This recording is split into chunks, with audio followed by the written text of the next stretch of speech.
Well, after the first congressional meeting, the Pentagon actually went through the report and announced that there was no evidence of any alien technology in the report. Total nonsense. And you're talking about the Pentagon report. Yeah. So Dr. Kirkpatrick, who is the head of AARO, has committed multiple felonies. And I'm making a statement here. It's a strong statement. And I can tell you there are firsthand people corroborating this.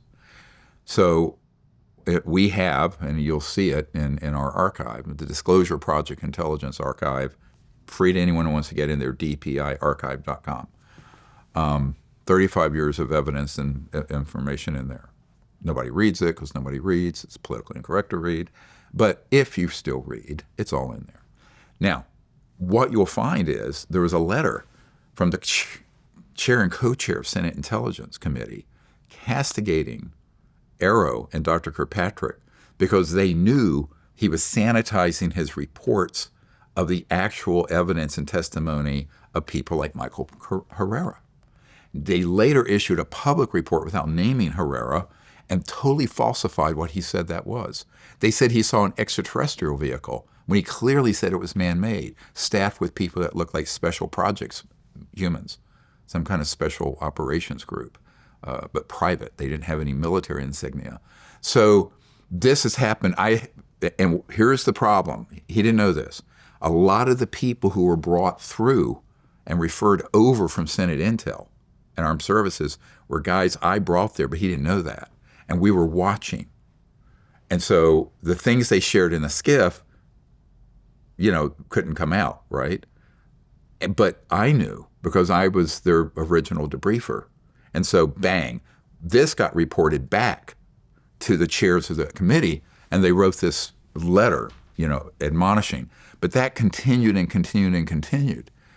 So much so, there's a man who received a multi-million-dollar contract I've met with recently, and he had set up sensors and tracking, daytime, radar, signals intelligence, photographic of these UAPs. And he had about 1.5 terabytes of data, gave it over to AARO and to Dr. Kirkpatrick, and it vanished. The new director can't even find it. It was never provided over to the oversight committees. This is something we're in the process of fixing. So you cannot be set up and receive millions of dollars in taxpayers' funding with the mandate to honestly investigate something and then end up being a cover-up artist, which is what Dr. Kirkpatrick did. This is why most of the whistleblowers I know wouldn't touch that office with a 10-foot pole, because the people over the last 3 years that we brought through there saw how their evidence and testimony was either covered up or distorted, deliberately distorted, factually distorted. And that is a felony because you're reporting falsely back to the Congress. And there is a law mandating here's what you're doing. So this is why, I talk to some of the people in law enforcement federally. I go, hello, anyone want to enforce the law? Right? Because if I were to pull a stunt like that, I'd be in shackles, right? So why? Why are these bad actors immune from lying to Congress, falsifying reports, whatever it is? So that's a big problem. So whatever, how do you know they're lying? I learned this in 1993 after I briefed the director of the CIA. Their lips are moving.